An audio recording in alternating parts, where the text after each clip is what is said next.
It's me again. I'm back. I'm going to make an informational video from a guy who knows nothing about what he's doing. Haven't made one in a while.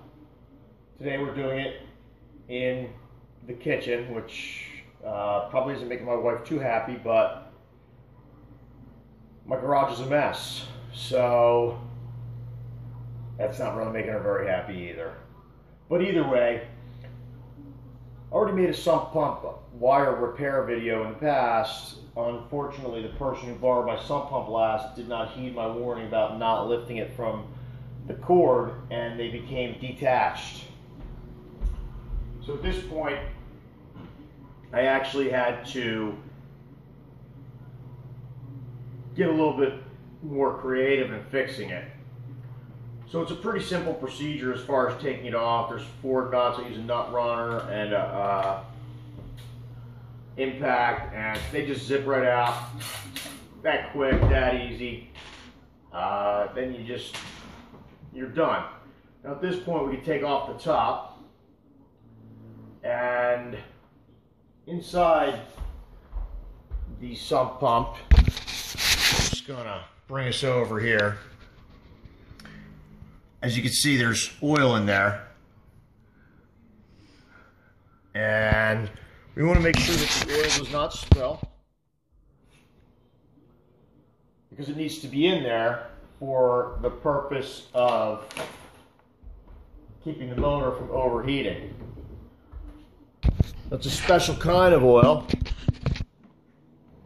I believe it's called or pronounced dielectric. I can't swear to it, but I'm pretty sure that's what it is, dielectric oil. Any other type of oil, from my understanding, and again, I know nothing about what I'm doing, from my understanding, will short the motor out pretty much instantly, which makes sense. So as I said, I took the top off. I have the oil in there. I had to rewire it using just some butt connectors. It's fun to say, butt connectors, so I enjoy using them. And I connected the 3 wires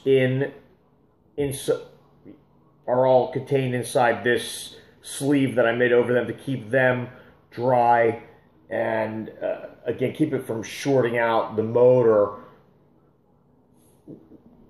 by having a fluid touch the wires. Now again, not knowing what I'm doing, I don't know if dielectric oil would short the wires out when it touched it or not.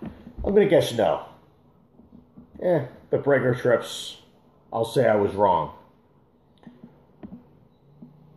So at this point, as I said, top's off, oil's in there. Connected the 3 wires with the butt connectors. Taped it up as well as I could, and